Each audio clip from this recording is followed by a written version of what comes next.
Who's to blame for the economic crisis America and the world have faced over the past 5 years?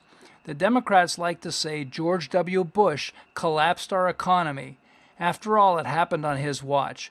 But they forgot to tell you the most important part.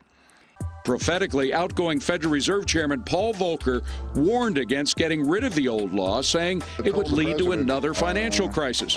The Clinton administration presided over the repeal of the Glass-Steagall Act, a key deregulatory move widely seen as helping lead to the nation's financial collapse. It allowed investment banks, the casino of Wall Street, to invade commercial banks and commercial deposits, and it allowed investment bankers to utilize commercial deposits for essentially gambling. We are deliberately and certainly with this legislation moving towards inheriting much greater risk in our financial services industries. So much money was involved that if they went bad, they could affect 100% of the investments and indeed 100% of the citizens in countries, not investors.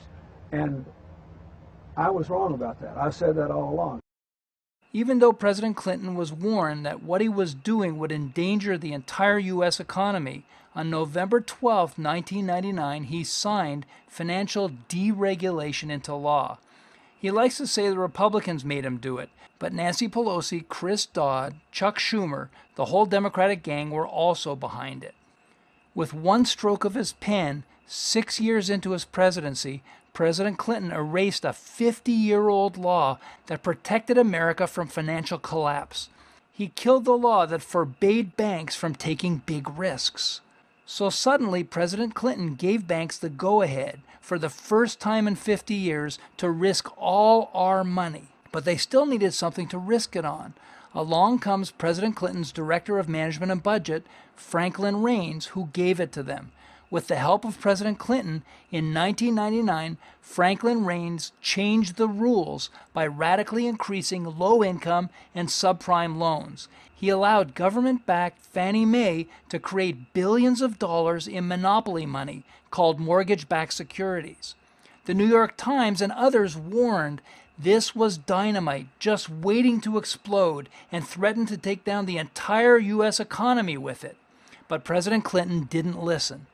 All our major banks and banks throughout the world bet huge fortunes of our money on this government-backed monopoly money. It felt great. Everyone felt like they were getting rich. It's why President Clinton looked like such a great wealth-creating president. But it was fake wealth. In reality, President Clinton created a time bomb, and his lieutenant, Franklin Raines, lit the fuse.